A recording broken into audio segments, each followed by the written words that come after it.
Salut à tous, émission spéciale test accessoires et équipements du motard aujourd'hui dans Moto News. Alors dans des conditions un peu particulières puisque nous avons emprunté le studio de la web radio de nos confrères Rock & Folk, tout simplement parce que le studio qu'on utilisait jusqu'à maintenant pour Motostation est en plein travaux. Il s'agrandit considérablement et je vous le dis, à la rentrée en septembre, il va se passer beaucoup de choses. Alors, premier équipement que nous sommes en train de tester au sein de la rédaction en ce moment, ce sont la solution Komobi. Alors Komobi, c'est deux boîtiers complémentaires. Il y a le Komobi City et le Komobi Pro. Alors Komobi City, c'est une solution tracker GPS. En fait, c'est un petit boîtier que vous allez glisser sous la selle de votre moto au plus près de la batterie ou près de la batterie de votre scooter, bien sûr, et qui va permettre de géolocaliser et de traquer aussi votre véhicule. Alors par exemple, géolocalisation. Vous avez garé votre scooter, vous ne savez plus par exemple exactement où il est garé, parfois on se trompe de rue, hop, vous démarrez l'appli qui n'a nécessité que 5 minutes d'installation, et puis vous allez pouvoir retrouver votre scooter égaré pour le coup. Vous pouvez aussi bénéficier d'un système de tracker, donc là pareil, on vous dérobe votre véhicule, vous avez une notification, on vous signale que votre véhicule est bougé, et puis votre véhicule peut être transporté. Par exemple, s'il est transporté dans un camion, on doit vérifier Komobi fonctionne, donc vous voyez le trajet que suit votre véhicule. Et si ce camion, par exemple, va se garer en sous-sol, mesure un niveau -1, -2, -3, on a même vu jusqu'à -4, et bien toujours l'application Komobi, le tracker fonctionne. Et donc ça peut vous permettre de retrouver votre véhicule dérobé. Attention, toujours pareil, ça, il faut être très réactif. Il faut avertir les forces de l'ordre. Le mieux, c'est quand même d'aller avec la police, parce que si vous y allez tout seul, on ne sait pas sur qui vous pouvez tomber. Ils sont parfois très déterminés, les voleurs. Et puis, à signaler aussi que, évidemment, ce boîtier Komobi Tracker est relié à la batterie du véhicule. Donc, il faudra être réactif parce que si les voleurs commencent à dépiocer votre moto ou votre scooter, ils vont assez vite trouver le tracker, assez vite déconnecter le tracker de la batterie et la dernière position enregistrée, bien, il faudra en tenir compte. Donc il faudra être assez réactif. Mais voilà, le Komobi City, simple, coûte 159 €. Et puis il y a un abonnement annuel aux alentours de 35 €. Alors précision importante, le Komobi City, comme le Komobi Pro, bénéficient de leur propre petite batterie. Donc s'ils sont débranchés de la batterie du véhicule, eh bien ils ont quand même une petite autonomie résiduelle. Donc ça c'est important, ils fonctionnent toujours. Et quand le véhicule est en route, les boîtiers Komobi se rechargent pendant que la moto circule. Donc ça n'use pas la batterie de la moto. Alors en plus du boîtier Komobi City, vous pouvez aussi choisir le boîtier Komobi Pro. Alors dans les deux cas, de toute façon, vous avez cette petite télécommande en fait, qui vous détecte, qui vous identifie à l'approche de votre véhicule et qui va faire qu'il ne va pas envoyer d'alerte et de notification sur votre smartphone. Alors le Komobi Pro, en fait, il ajoute un peu de fun, il ajoute un peu d'ambiance de vie à cette fonction boîtier, puisque vous allez avoir votre trace GPS, donc votre dernier parcours, et puis vous allez pouvoir voir votre vitesse moyenne, votre vitesse maxi, et aussi l'angle que vous avez pris. Donc si vous avez un roadster sportif, une routière, que vous aimez bien faire des parcours et voir à quel point vous prenez de l'angle, et c'est plutôt sympa. En plus, la modélisation, Komobi a très bien soigné cet aspect-là. Donc il y a des couleurs, il y a une belle mise en image de la moto qui prend de l'angle, c'est très bien restitué, donc c'est très agréable. À ajouter à cela que vous avez aussi la possibilité de mettre aussi le suivi de l'entretien de votre moto. Donc vous changez les pneus, vous intégrez le kilométrage dans l'application et vous allez pouvoir voir combien vous allez faire avec vos pneumatiques. C'est quand même nettement plus moderne que de remplir un petit carnet avec un stylo. Vous avez aussi le suivi pour l'huile et pour toutes les phases d'entretien. Donc en fait c'est une application qui peut aussi suivre l'entretien général de votre moto et c'est aussi un pense-bête. Voilà, le boîtier Komobi Pro, qui est un peu plus fun, un peu plus ludique, un peu plus complet aussi, s'affiche à 217 € et puis il faudra toujours ajouter, après la première année d'utilisation, un abonnement de 34,95 €. Deuxième produit, alors en fait un casque intégral Arai, le tout nouveau casque Arai Quantic. Donc ça, c'est le premier intégral de chez Arai à être homologué avec la nouvelle norme pour les casques, la R2206. Donc c'est un intégral très haut de gamme et routier. Il se destine avant tout à un usage quotidien et routier, pas forcément à un usage sur circuit. Il ressemble comme toujours à un casque Arai avec cette coque particulièrement arrondie.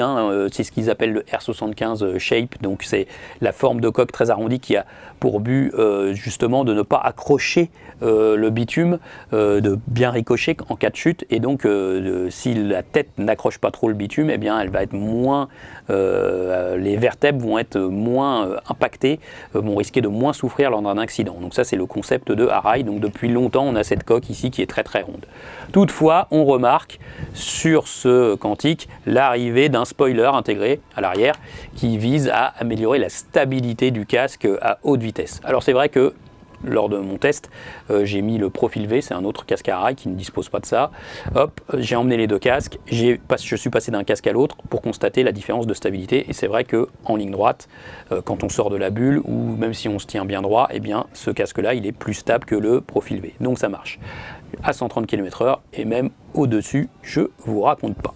Alors ce casque, il se caractérise aussi par beaucoup de ventilation, puisque Arai voulait vraiment renforcer les ventilations. Donc on a les ventilations type F1 qui viennent des casques Formule 1 de chez Arai. On a les ventilations classiques sur les paupières. On a aussi une ventilation basse qui a été très élargie. Arai a fait une très grosse ventilation basse qui fonctionne pas mal, c'est vrai, mais qui pourrait être mieux au regard de sa largeur. Et puis il y a aussi ce logo en relief, alors c'est très classe sur ce casque Grinardo, qui comporte aussi une petite ventilation, voilà, ici, voilà, qui peut se manipuler avec des gants mi-saison, avec des gros gants d'hiver c'est un peu compliqué, mais gants d'été ou mi-saison ça va bien. Et puis l'air va rentrer directement ici, diffusé partout, et a pour but de bien vous rafraîchir le sommet de la tête. Alors en fait elle fonctionne bien, à condition d'avoir l'angle de la tête qui va plutôt bien. En fait, on sent bien l'air à partir de 70 km/h qui rentre, mais il faut avoir une inclinaison de la tête qui correspond bien à cette ventilation. Et là, ça marche très fort. On a aussi, depuis quelques temps, Arai a mis un système de blocage de son écran. Donc en fait, ça permet de bien verrouiller l'écran et ça participe à l'insonorisation. Bon, un Arai, pour résumer, vous le savez très bien, c'est un casque haut de gamme japonais, entièrement fabriqué à la main. Voilà, c'est que du casque fibre haut de gamme, avec jusqu'à, sur ce modèle Quantic, 5 couches différenciées d'EPS. C'est le polystyrène qui est à l'intérieur. Donc ce sont des densités différentes pour absorber le maximum de choc, ce qui permet à Arai souvent d'avoir de très bonnes notes en termes de crash test, mais ça aussi, ça rend la fabrication plus onéreuse. Il est fabriqué, il est surveillé et inspecté 5 fois en fait durant sa fabrication. Ça c'est valable pour tous les casques Arai et le nouveau Quantic n'a évidemment pas dérogé à cette règle. Ce qui fait qu'on a un casque qui est évidemment plutôt haut de gamme. Et toute cette fabrication, ça impacte aussi le poids puisque il est annoncé à 1550 grammes. Ici c'est un modèle XS, cette nouvelle coque fait qu'on prend souvent une taille en dessous. Et moi je l'ai pesé à 1570 grammes. 1570 grammes pour un casque fibre, ça commence à faire un peu lourd, mais comme le casque il est hyper confortable en termes de chaussant et d'équilibre avec son spoiler, ça efface plutôt pas mal le poids. Donc on a plus l'impression qu'il pèse le poids d'un casque classique dans les 1350 grammes finalement. Le prix, là c'est ça, tout ça, ça fait que c'est un casque de prix au prix très cher, 640 € en coloris uni, plus cher encore en coloris déco, donc c'est un vrai investissement. Voilà, seulement si vous roulez entre 5 et 10 000 km par an, finalement votre casque Arai, vous allez aussi pouvoir le garder longtemps parce que ça vieillit vraiment mieux que la moyenne. Dernier équipement, équipement du pilote, des bottes de piste de chez Alpinestar SMX Plus version 2, qui même s'ils ne sont pas accordés en coloris, pourraient aller très bien avec une combinaison de cuir Xon, ici celle-ci, qu'on a faite spécialement pour les 100 ans du Boulder. Et ouais, c'est les 100 ans du Boulder cette année, faudra venir nombreux en septembre à cette grande fête de la moto.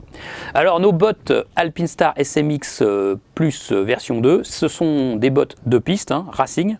On peut bien sûr les prendre pour se balader le dimanche, pour la balade sportive du dimanche, mais ils ont une vocation racing, c'est pour la piste. Ce ne sont pas les bottes les plus haut de gamme de chez Alpinestar. Il y a bien sûr les bottes portées en GP ou en Superbike qui sont les SuperTech Air, c'est encore plus haut de gamme. Là, c'est un modèle un peu inférieur, mais pourtant, elles ont quand même des solutions techniques fidèles à la SuperTech Air. Notamment, on retrouve le talon, hein, qui est très renforcé ici, le talon, et qui comporte des petites vis qu'on peut le détacher et le remplacer, ce talon, en cas d'usure. Si vous tombez, s'il frotte, vous pouvez le remplacer. Ça marche bien chez Alpinestar. J'ai déjà commandé des pièces en concession et ça va plutôt bien. Il y a aussi un slider ici de bottes qui est amovible, donc on peut le changer. Alors il faut une toute petite BTR, là, une toute petite clé, faut l'avoir chez soi, hein. C'est pas fourni dans la boîte, c'est dommage ça d'ailleurs, pour pouvoir démonter ce slider. Auparavant il n'y avait pas cette petite vis, il fallait clipser, c'était un slider qui se clipsait et ça marchait pas très bien. Alpinestar a amélioré ça, c'est plutôt mieux.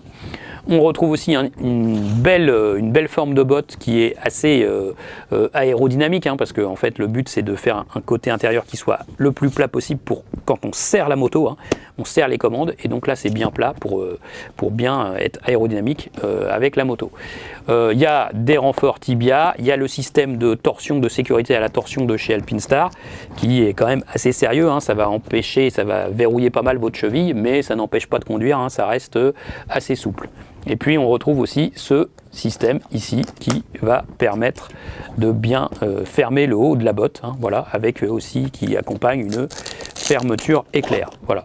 Donc l'enfilage très facile. Après on serre avec ce système de lacet BOA et puis on verrouille bien la botte. Alors attention, les pieds forts, coups de pied forts et mollets plutôt volumineux, hein, ça va être un petit peu tendu, hein, va falloir bien gérer ça au début et puis parfois on rate un petit peu le serrage ici, mais avec un peu d'habitude ça va mieux. Donc ces bottes là sont pas étanches, hein, parce qu'il y a une version Gore-Tex, hein, mais là c'est la version piste, donc elles peuvent prendre un peu l'eau.